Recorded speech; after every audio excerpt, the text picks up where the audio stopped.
Acoustic Bicycle Tour is what I call a performance journey, trying to turn a 5-week, almost 2,000-mile trip from Vancouver, British Columbia to the U.S.-Mexico border into an act of composition, finding the moment, the creative moment on journey. You know, the playing at a campground or playing at the beach or, seeing what inspiration strikes me along the way.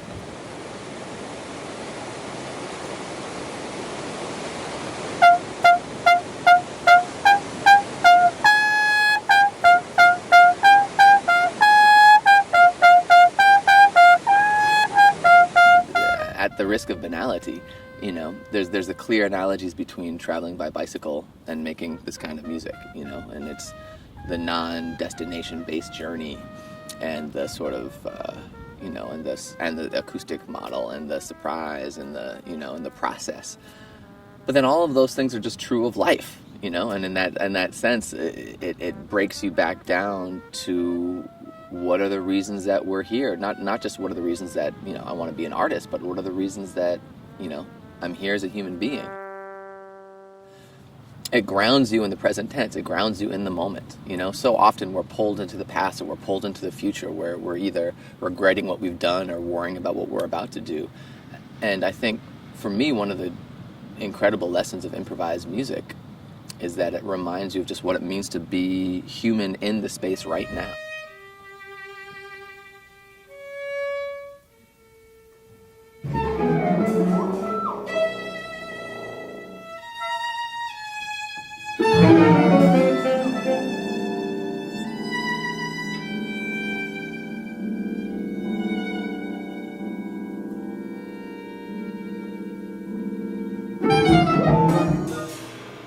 I call it the Acoustic Bicycle Tour, and for me, there's definitely something about it being a self-propelled vehicle, and I play a self-propelled instrument. The cornet, any brass instrument, the sound is made by the vibration of your lip amplified through a piece of metal.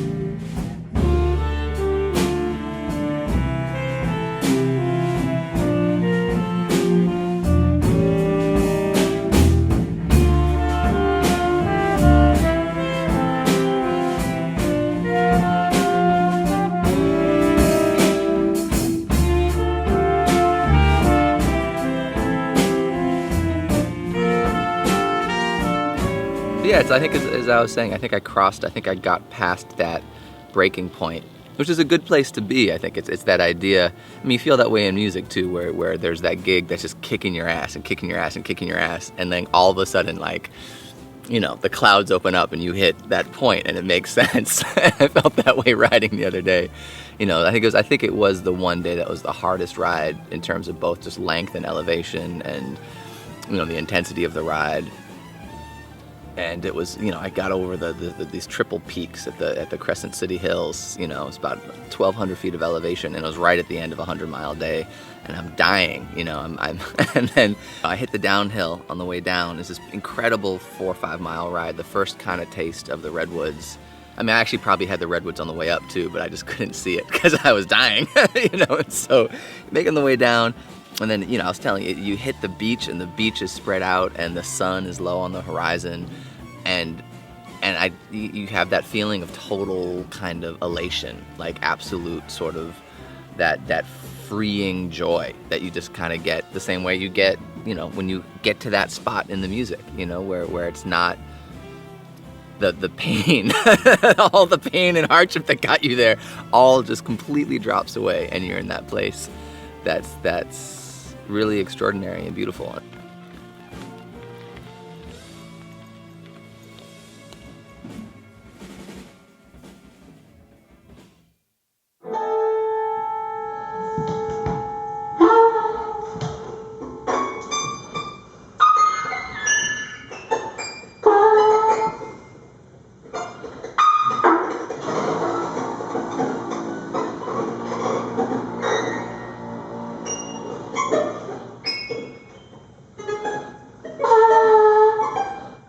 such a quick culture right now. We're such a fast culture, such a quick gratification culture, and biking, you cannot have that. You're on these hills, you're on these stretches. I'm biking 80, 90, 100 miles. You're on the bike 9, 10, 11 hours, and you just kind of have to accept that that's where you are.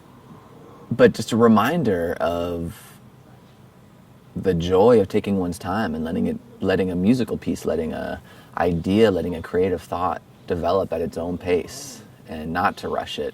It's the elasticity of time that the biking makes you think about, because sometimes a 10-minute stretch just feels grueling. It feels like it's hours, and then sometimes 2 hours go by in a blink, and all of a sudden you're 25 miles farther down the road.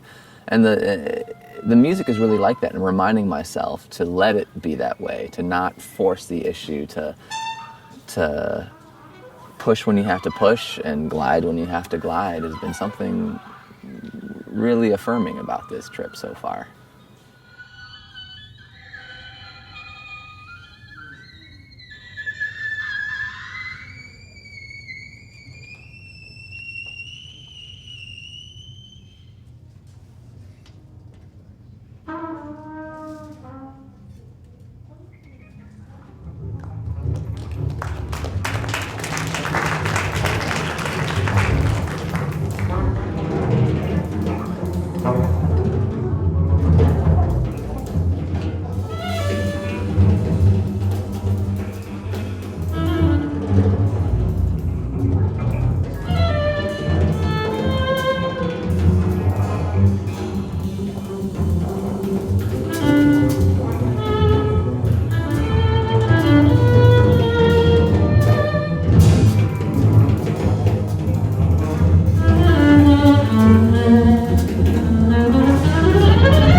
So each day really ends up being quite different, and it's going to depend a lot on the geography of where I'm traveling, and the amount of mileage I have to cover in that day, where I stayed the night before, whether I had a gig or not.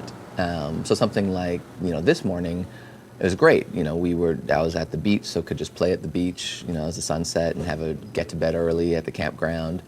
And then at campground days, it's nice to get up really at the crack of dawn, because when you're camping out, you really get into that schedule. You go to sleep when it's dark, you wake up when it's light.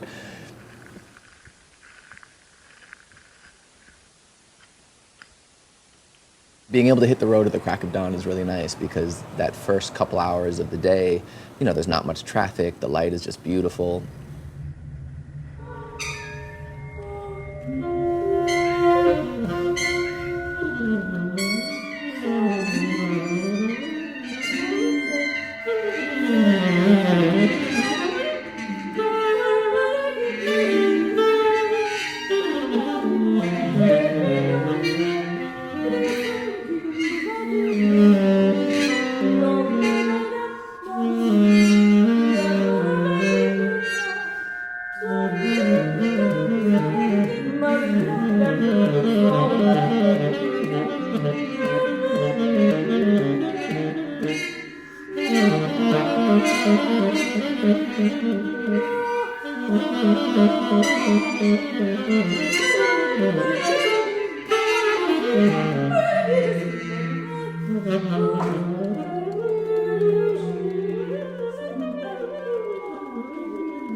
Traveling back into the cities from being out in the more rural areas is always pretty intense, because you're moving from these places of real quiet and beauty, and all of a sudden being confronted not just with the bustle and diversity and energy of a city, but really the blighted intensity of these sort of industrial zones and strip malls that ring, American urban areas. So, you're biking through redwoods or through wine valleys or along the coast. All of a sudden, gas stations start appearing more regularly, and then the traffic picks up and the intersections get more busy, and then the Walmarts start appearing where everything is now segmented into squares, and the developments start appearing. Still with names like Redwoods, Redwoods Alley or something.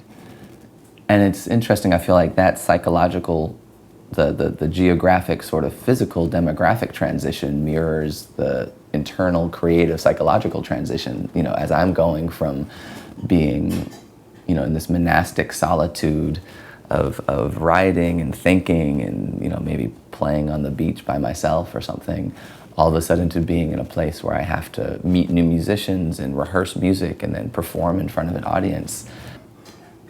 And it's in some ways that's the switch that one always needs to make as an artist. It really just draws explicit, that turn that we have as an artist. You have the time in the woods, you have the time creating and thinking. Of course, we'd all just love to stay in the woods or stay biking along the coast, but I guess you feel we make work to share it with people, and so then you have to sort of force yourself through that industrial zone of the creative mindset and bring it to the people in the city.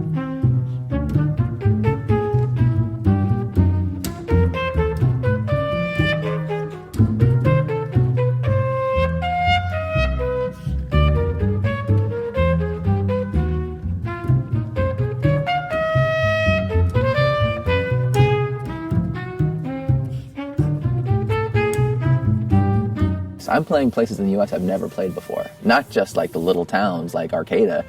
But this is the first time I played in Seattle, the first time I played in Portland, but I played in Paris a dozen times, I mean, we don't get the opportunity to present this kind of music in our own country, even though for me it very much is a deep reflection of our country and the complications and the contradictions and the creativity. So sort of getting it out on the road and sort of putting it in the United States is something that's actually really important to me.